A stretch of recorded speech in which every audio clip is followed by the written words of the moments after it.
사도행전 12장 3절부터 17절까지의 말씀, 제가 한 절, 여러분이 한 절 읽겠습니다. 유대인들이 이 일을 기뻐하는 것을 보고 베드로도 잡으려 할세 때는 무교절 기간이라. 잡음에 요괴에 가두어 군인 몇십이 뇌에게 맡겨 지키고 6월절 후에 백성 앞에 끌어내고자 하더라. 이에 베드로는 옥에 갇혔고 교회는 그를 위하여 간절히 하나님께 기도하더라. 혈수이 잡아내려고 하는 그 전날 밤에 베드로가 두 유닛 편에서 두 불사들을 올려 누워 자는데 파수꾼들이 문 밖에서 옥을 지키더니 호련히 주의 사자가 나타나매 옥중에 광채가 빛나며 또 베드로의 옆구리를 쳐 깨워 이르되 급히 일어나라 하니 쇠사슬이 그 손에서 벗어지더라. 천사가 이르되 띠를 띠고 신을 신으라 하매 베드로가 그대로 하니 천사가 또 이르되 겉옷을 입고 따라오라 하는데 베드로가 나와서 따라갈새 천사가 하는 것이 생시인 줄 알지 못하고 환상을 보는가 하니라. 이에 첫째와 둘째 파수를 지나 시내로 통한 세 문에 이르니 문이 저절로 열리는지라. 나와서 하는 거리를 지나매 천사가 곧 떠나가라.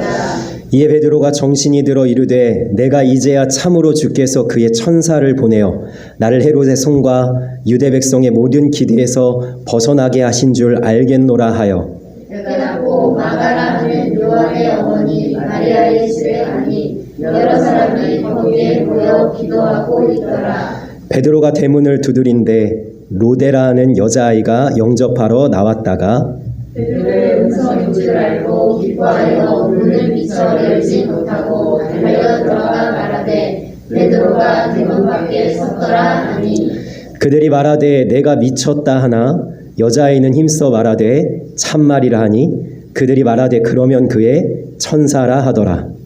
베드로가 문 두드리기를 치지 아니하니 그들이 문을 열어 베드로를 보고 놀라. 같이 있습니다.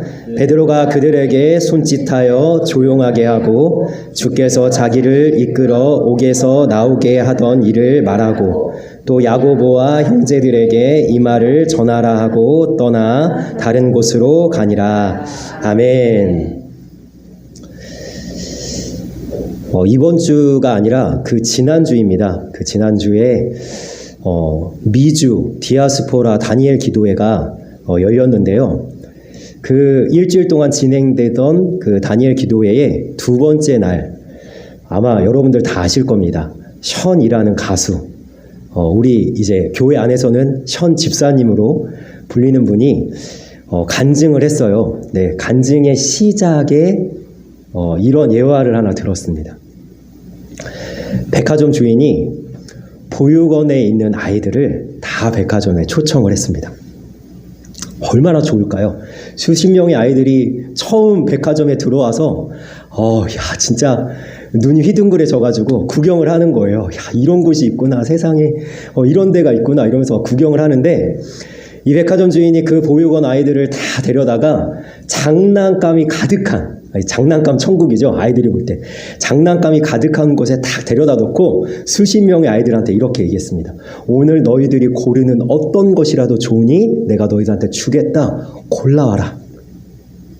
그러니까 아이들이 막 난리가 났어요. 막 이거를 고를까 저거를 고를까 그러면서 저쪽에 가가지고 막 구경을 하는데 딱 한 아이만 가만히 그 자리에 서 있는 겁니다. 너무 이상하잖아요?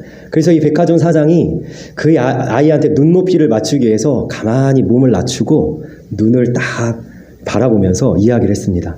야, 너는 왜 장난감 안 골라? 여기 있는 어떤 것이라도 좋으니 오늘은 너의 날이야. 야, 네가 뭘 고르든지 내가 너한테 줄 테니까 한번 골라봐. 그랬더니 그 아이가 그 백화점 사장을 똑바로 보면서 이렇게 묻는 겁니다. 정말요? 아, 그럼 한번 골라보라니까.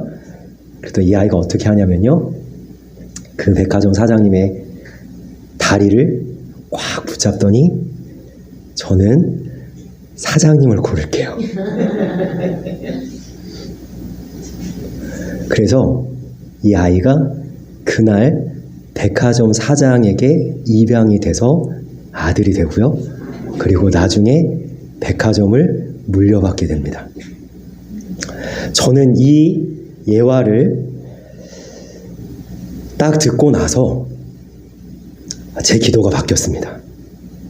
제가 새벽에 교회에 기도하러 올 때에 많은 기도 제목이 있을 거 아니에요. 우리 성도님들도 막 기도 제목을 써서 올려놓은 게 있단 말이에요. 우리 함께 기도하는 기도 제목들이 있단 말이에요. 수많은 기도 제목들이 있고 기도할 거리들이 있지만 다 내려놓고 제가 가장 먼저 기도하러 나와서 꿈꾸고 소망하고 붙잡는 것이 뭐냐면 나는 하나님 바지끄랑이 붙잡겠습니다. 오늘. 하나님이 내 아버지가 되시고 하나님이 내 오늘을 책임져 주시고 나의 하루를 주님께서 붙잡아 주옵소서 라고 하나님을 구하는 기도로 바뀌었어요. 여러분 장난감 아무리 많이 가지면 뭐 할 겁니까? 그죠? 우리 1년 2년 지나고 철들면은 그 장난감 다 쓰레기잖아요. 그죠? 무슨 소용이 있어요? 나의 기도 제목 잠시 잠깐은 기쁠 수 있어요. 이거 응답돼서 너무 좋다 할 수 있어요. 그런데 하나님 외에 뭐가 그렇게 필요합니까? 그러니까 저는 이 천 집사님의 이 예화를 들으면서 내가 무엇을 구해야 되는가? 하나님 앞에 내가 정말로 무엇을 부르짖어 간구해야 되는가? 제가 깨닫게 되는 시간이 되었어요. 하나님 자신을 구해야 되는구나. 그리고 자, 제가 이제 말씀을 시작하면서 무엇을 기도해야 되는지 말씀드렸죠? 두 번째로 좀 말씀드릴 것은 뭐냐면 우리가 기도할 때에 기도의 자세가 너무 중요합니다. 저희 딸이요, 집에서 공부를 하면서 습관이 하나 있어요. 그거 뭐냐면 혼잣말을 그렇게 많이 해요. 그런데 혼잣말을 혼자 하면 좋은데 괜히 아빠를 부릅니다. 네, 괜히 아빠를 불러요. 어느 날은요, 수학 문제를 풀다가 자기 혼자 뭐라고 하냐면 이렇게 얘기합니다. 도저히 이해가 안 되는데 아빠? 자, 아빠를 불렀어요. 제가 딸을 돌아봤을까요? 안 돌아봤을까요? 안 돌아봤습니다. 왜냐면요, 딸의 자세가 중요해요. 아, 도저히 안 되는데 아빠? 그러고 수학 문제집을 계속 보고 있으면 이건 아빠를 부른 걸까요? 안 부른 걸까요? 아빠 안 부른 거예요. 그냥 자기가 그냥 끙끙 대니까 그냥 습관적으로 그냥 말한 거죠. 그런데 이 딸아이가 수학 문제집에서 눈을 떼고 아빠를 바라보면서 몸을 돌려서 이제 자세가 달라졌죠. 도저히 이해가 안 되는데 아빠 이러면 제가 그땐 반응을 해야 돼요. 그죠? 저도 어떻게 해야 될까요? 저도 제가 읽고 있던 책을 내려놓고 제가 하던 일을 내려놓고 어떻게 해요? 제 몸을 돌려서 딸아이를 향해서 자세를 고쳐 잡고 그래 뭐가 그렇게 어렵니? 이렇게 해야 되는 거잖아요. 무슨 얘기인지 아시겠죠? 내가 무엇을 기도하느냐도 중요하지만 어떤 자세로 하나님 앞에 나아가느냐도 중요한데 그래서 제가 어릴 때 주일학교 선생님은요 그렇게 기도할 때 눈 뜨면 혼냈어요. 눈 감아야 된다. 두 손을 모아야 된다. 무릎을 꿇어야 된다. 나중에 자라고 나니까 꼭 그러지 않아도 되거든요. 그런데 왜 그렇게 자세를 가르쳤냐? 하나님이 나의 자세를 보고 하나님도 자세를 잡으시는 거예요. 제가 새벽에 저 교회 문을 열고 여기 강대상에 무릎을 딱 꿇을 때 하나님도 준비가 되어 있어요. 어떤 준비요? 아들아 그래 말해라. 내가 엎드려가지고 하나님 앞에 고개를 파묻고 제가 땅을 향해서 얼굴을 대고 있을 때 하나님도 그 자세를 보면서 저를 향해 자세를 고쳐잡고 귀 기울이신다니까요. 아들아 말해라. 내가 듣고 있다. 우리는 어떠한 마음의 상태로 하나님께 구하고 있습니까? 하나님이 응답하시지 않는다고 내 기도는 안 들어주신다고 하기 전에 우리의 자세부터 바로 해야 되는 것은 아닐까요? 자, 제가 두 가지를 말씀드렸습니다. 무엇을 기도할까? 두 번째 뭐예요? 어떻게 기도할까? 어떤 자세로 기도할까? 자, 그런데 이것보다 더 중요한 게 있어요. 야, 내가 무엇을 기도할지를 알고 간절한 자세로 기도하면 하나님 응답을 빨리 해주시나요? 하나님 잘 들어주시나요? 아니요. 그거보다 조금 더 깊이 있는 이야기를 하려고 합니다. 기도의 자세만큼 중요한 것, 그건 뭐냐면 누가 기도하느냐입니다. 하나님이 우리한테 물어보시는 거예요. 기도하는 너는 누구냐? 좀 더 이야기해 볼까요? 너는 어떤 삶을 살았니? 2000년 전에 로마 헬라 시대에는요, 여러분들도 아시다시피 철학이 고도로 발달되어 있는 시대입니다. 소크라테스, 플라톤, 아리스토텔레스로 이어지는 이 철학의 발달로 인해서 여러분 사람들이 가장 중요하게 생각하는 것 중에 하나가 뭐였냐면 말을 잘하는 거였어요. 그래서 그때 발달한 게 뭐냐면 논증법 막 이런 게 발달했는데 그리스 사람들은요 말하고 대화하고 토론하고 논쟁했습니다. 특별히 아리스토텔레스라는 이 철학자는요 어떻게 하면 말이 잘 전달될까? 다른 사람을 잘 설득할까? 그것을 세 가지로 이야기하는데 제가 그림을 좀 준비했거든요. 좀 어려울 수 있지만 제가 쉽게 좀 설명을 해드리겠습니다. 세 가지. 첫 번째는 에토스, 두 번째는 로고스, 세 번째는 파토스인데요. 이것은 뭐냐면요. 에토스는 말하는 사람의 인격과 품위를 이야기하는 겁니다. 여러분 엉망진창으로 살아가고 있는 사람이 여러분들 앞에 나와서 아무리 좋은 말 해봐야 들려요 안 들려요? 안 들려요 안 들려요. 자, 두 번째는 뭐냐면 무엇을 얘기할 거냐는 거예요. 이성적이고 논리적으로 말의 내용을 잘 풀어서 말해야 된다. 이게 로고스고요. 세 번째는요. 여러분 아무리 잘 짜여진 설교 원고 강의 아닐지라도 딱딱하게 전하면요 안 들립니다. 어떻게 해야 되죠? 감정이 담겨야 돼. 감정이. 여러분 이렇게 살아야 됩니다. 이렇게 살지 않으면 안 됩니다. 감정이 담겨져 있어야 되잖아요. 자, 그러니까 에토스는 누가 말하냐, 로고스는 무엇을 말하냐, 파토스는 어떻게 말하냐. 여러분 근데 이 세 가지 중에 뭐가 가장 중요한지 아세요? 에토스가 가장 중요합니다. 제가 하나 예를 들어볼까요? 소돔과 고모라 성에 살고 있던 아브라함의 조카 롯이 천사가 갑자기 찾아왔죠. 야, 조금 있으면 불과 유황으로 이 소돔 고모라가 다 멸망할 거야. 야, 너 빨리 도망가야 돼. 그러면서 네가 가까운 사람 중에 누군가가 있으면 빨리 알려갖고 그 사람도 구원받기 위해서 얘기를 해줘야 돼. 그랬어요. 그래서 두 딸이 있었는데 결혼을 앞둔 사윗감들한테 롯이 찾아갑니다. 자, 여러분 로고스가 완벽해요. 어떤 내용을 얘기해요? 좀 있으면 멸망당해. 여러분 내용은 틀린 게 없어요. 자, 어떻게 얘기했을까요? 롯이 야, 빨리 도망가야 돼. 감정을 실어서 얘기했어요.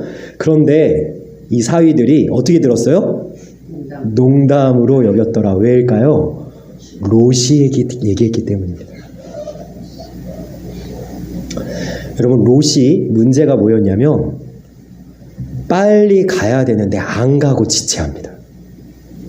롯이 이걸 믿었어요 안 믿었어요? 롯 자체가 안 믿었어요.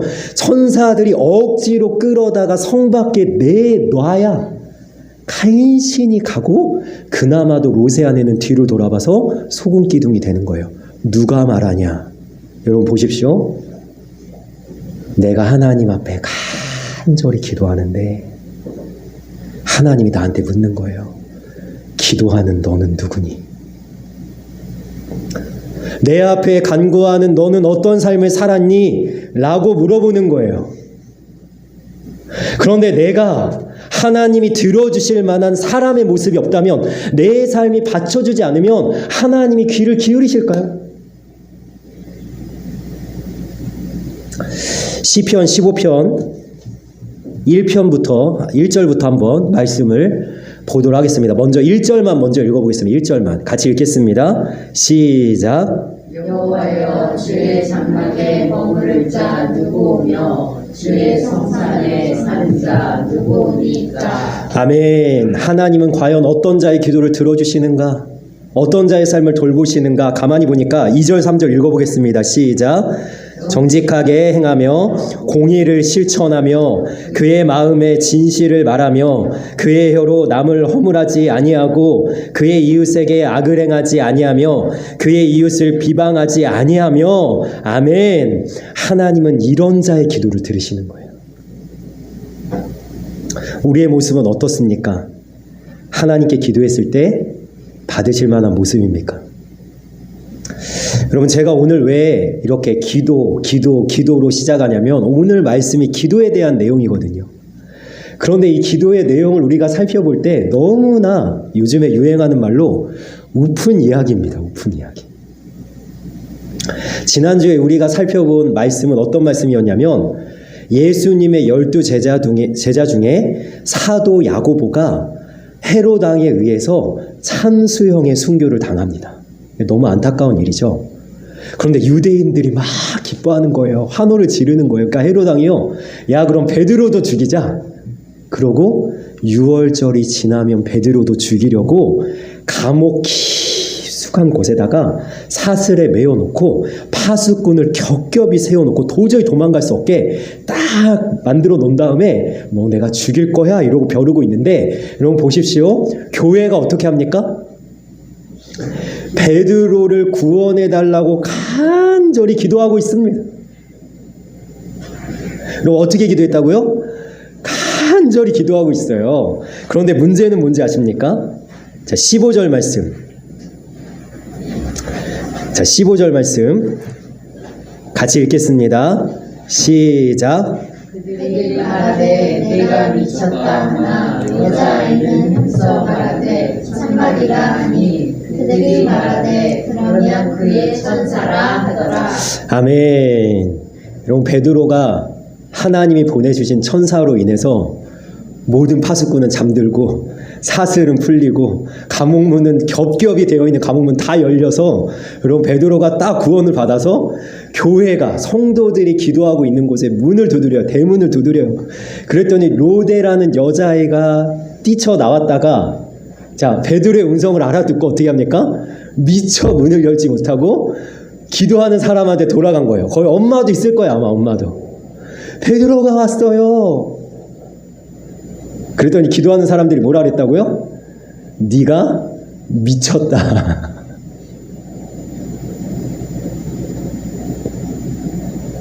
간절히 기도했다니까요. 그런데 베드로가 구출될 거를 믿질 않았다니까요. 저는 이 말씀을 보면서 혹시 이것이 우리의 모습은 아닌가?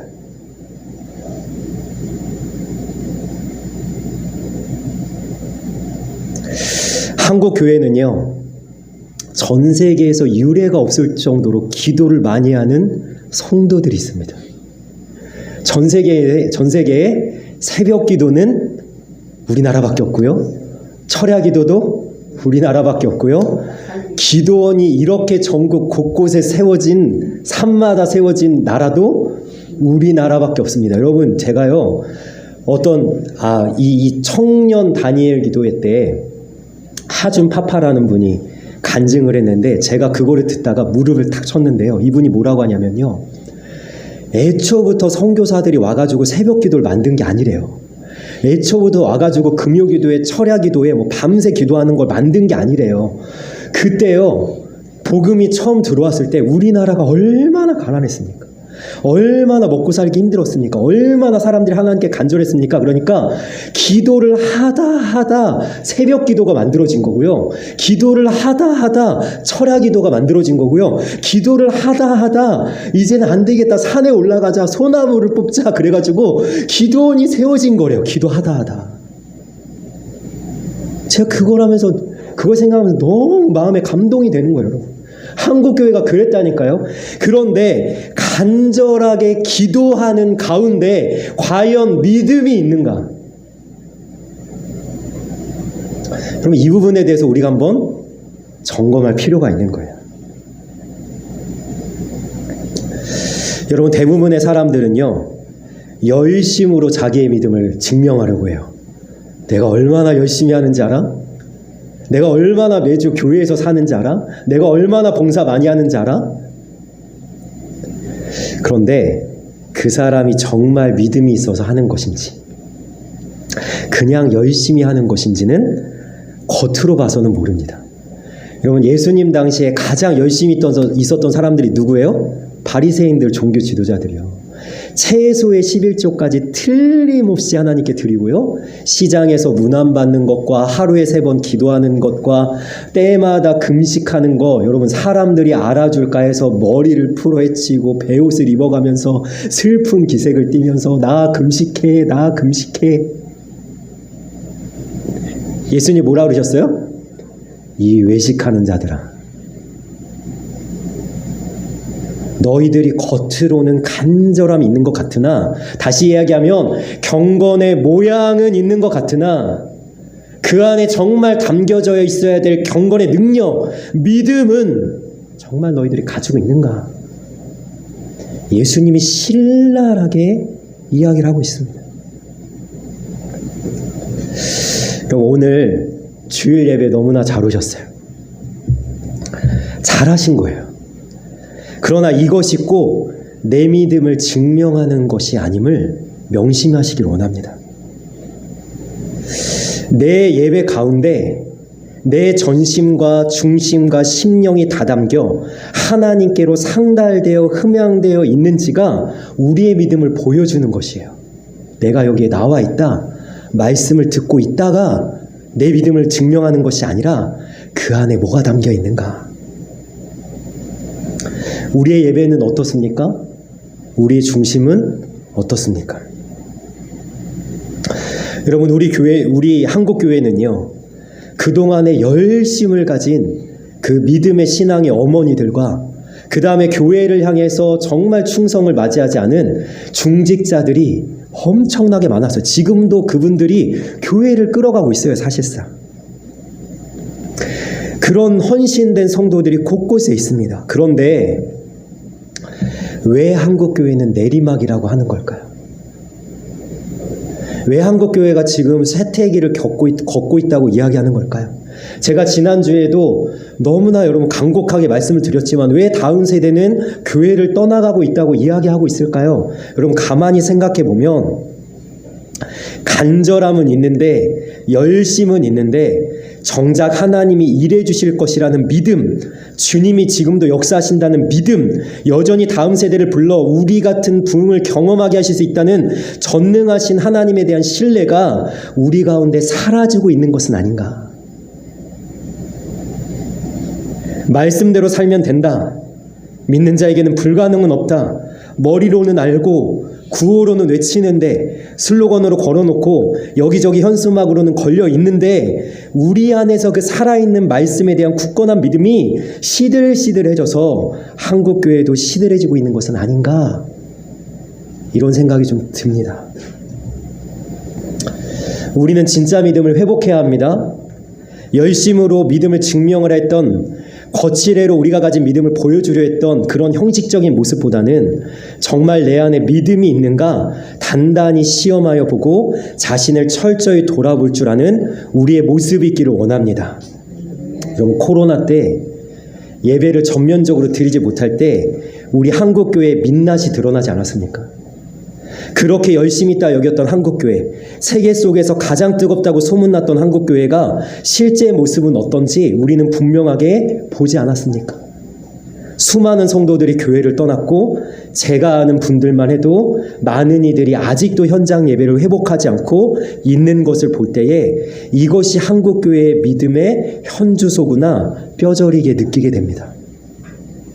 두려움이 없던 믿음, 세상의 그 어떤 환난에도 굴하지 않았던 믿음, 정말 말 그대로 세상을 이겨버리던 믿음, 그 믿음이 불과 20년 전까지만 해도 한국교회에 우리 이 사회 속에 있었다는데, 우리 가운데 선명하고 확실하게 보여졌는데, 우리는 어쩌면 믿음이 있는 것 같아도 실제로는 믿음을 잃어버린 시대에 살아가고 있는지도 모르겠습니다. 누구를 탓할 필요가 없어요. 교회가 그랬다, 목사가 그랬다 이야기할 필요 없습니다. 내가 내 믿음을 회복해야 하는 겁니다. 내가 내 믿음을 점검해야 하는 겁니다. 여러분, 사사시대라는 가장 어두운 시대에 하나님은 한 사람을 부르세요. 어떤 사람이요? 하나님 앞에 기도하는 한나라는 한 사람.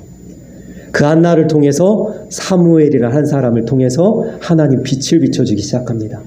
여러분, 사사 시대라는 그 어두운 시대에 하나님은 모압 여인 룻이라는 한 여인을 택하셔서 하나님의 기업 안으로 그를 끌어들이십니다. 여러분, 룻이 보아스와 결혼해서 누구를 낳고 그 다음에 누가 태어납니까? 다윗이 태어나죠.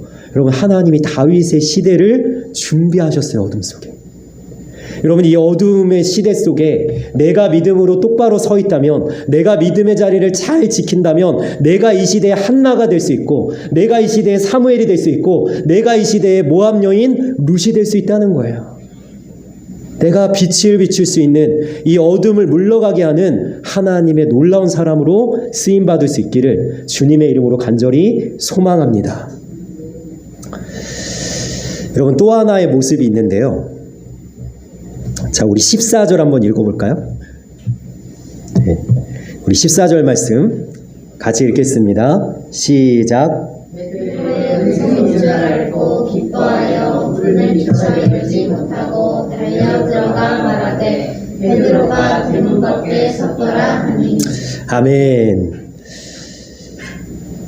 여러분, 이 로데라는 한 여자아이를 가만히 살펴보니까요, 기도하는 사람 중에 믿음을 가지고 있었던 사람은 누구밖에 없어요? 이 여자아이밖에 없어요. 근데 제가 가만히 이 말씀을 묵상해 보니까요, 로데는 믿었어요. 로데라는 여자는 믿었는데, 제가 가만히 생각을 해봤어요. 이 로데라는 여자아이는 얼마나 기도했을까? 기도했을까요? 안 했을까요? 기도했겠죠? 근데 얼마나 기도했을까요? 몇 분 했을 것 같아요. 몇 분. 근데 이 로데라는 여자아이가 어쩌면 또 하나의 우리의 모습을 보여주는 건 아닌가. 여러분, 믿는데 기도를 잘 하지 못하는 모습이 있어요. 분명히 믿는데요. 하나님 믿는데요. 예수님의 말씀을 믿는데요. 하나님이 나에게 역사하실 걸 믿는데요. 그런데 기도하지를 못하는 거예요. 난 믿는데. 참 이상한 현상이죠. 여러분, 사람들이 이런 이야기를 합니다. 많은 이들이 하나님을 믿는다고 하면서 기도하지 않는 경우가 있는데, 하나님이 다 아실 거라면서 기도하지 않습니다. 하나님이 다 알아서 하실 거니까 기도하지 않습니다. 내가 이런 것까지, 아멘 하면 안 되는데 내가 이런 것까지 기도해야 되나 싶어서 기도하지 않습니다. 중요한 것은 성경이 이렇게 이야기하지 않는다는 거예요. 여러분, 믿음이 있으면 뭐 하게 되어 있어요? 기도하게 되어 있어요. 그런데 왜 우리는 기도하기가 왜 이렇게 힘든가? 어떤 분은 찬양은 너무 좋아해서 막 매일 찬양 틀어놓고 매 순간 찬양한다는데 기도는 한 마디도 못해요. 어떤 분은요, 성경은 앉은 자리에서 몇십 장을 막 읽는데 기도하라 그러면 기도를 못하는 분 계세요. 왜 기도가 이렇게 어려운가? 가만히 생각을 해보면요, 그 얼마 전에 아마 그 넷플릭스에서 이렇게 열린 영화 같아요. 기적은 가까이라는 영화가 있었는데요, 에드라는 한 남자 주인공이 나와요. 근데 이 에드가 난치병으로 아내를 잃었습니다.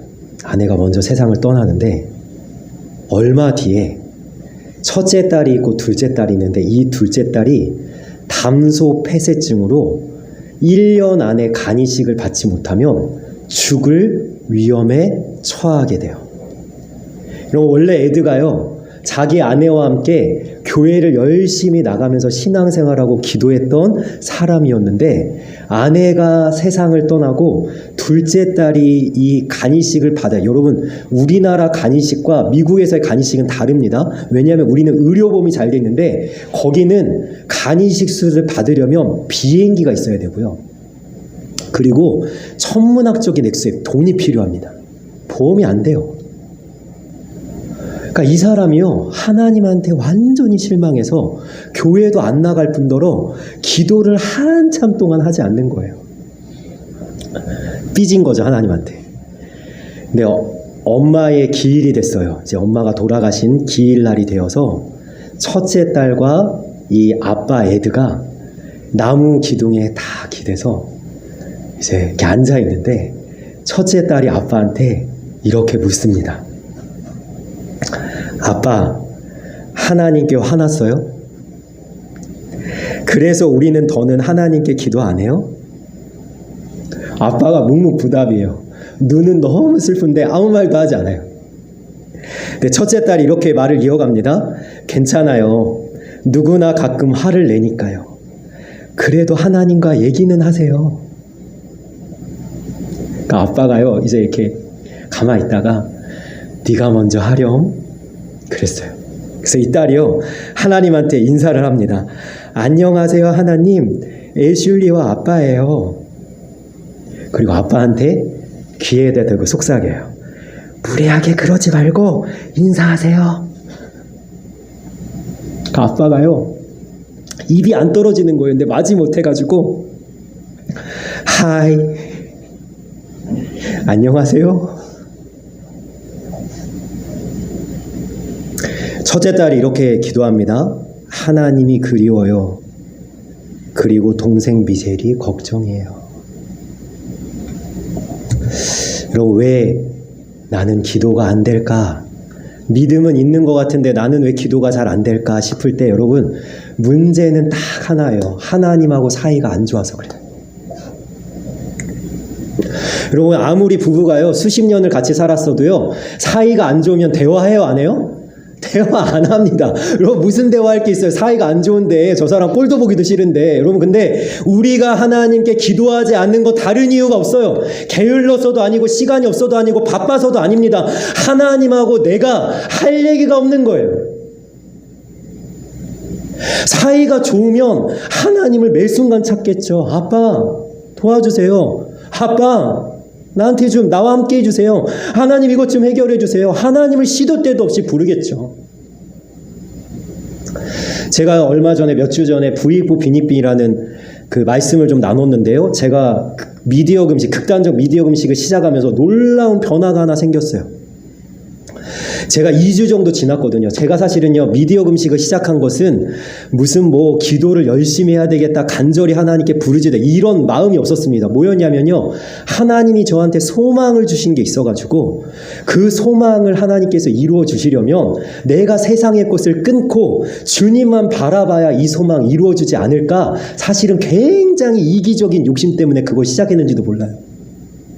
근데 2주가 딱 지나서 제가 새벽에 강대상에 무릎을 딱 꿇었는데, 제가 그때 간절하게 기도할 제목도 없었고요, 부르짖어 기도할 생각도 없이 앉았는데요, 그냥 돈물 터지듯이 기도가 쉴 새 없이 터져 나오는 거예요. 제가 놀랐어요. 제가 왜 그런지 아세요?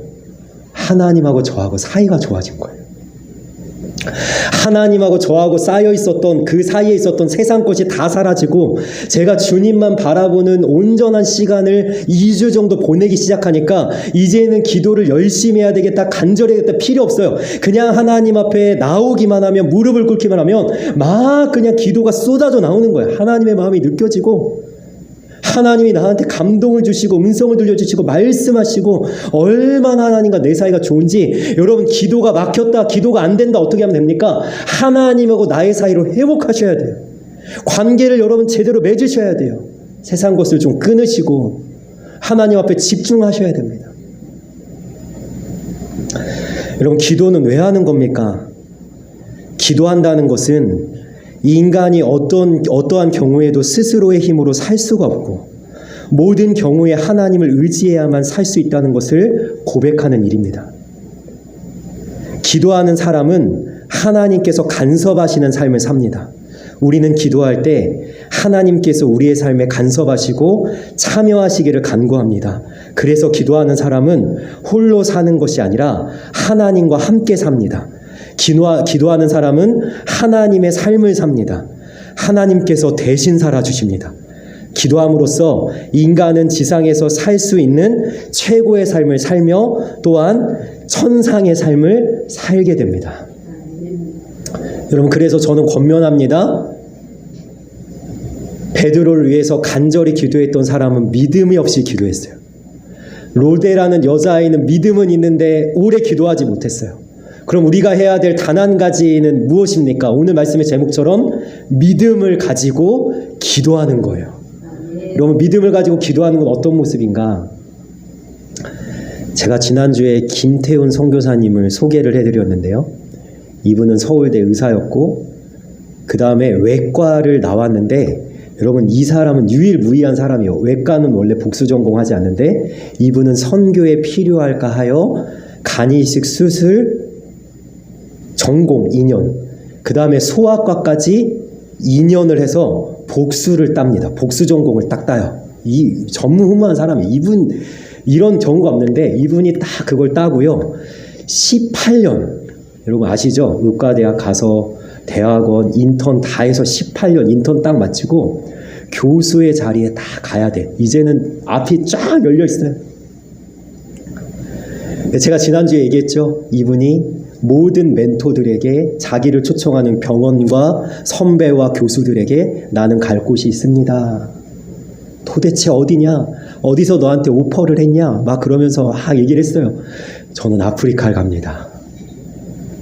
그러니까 친구들은요, 미쳤냐?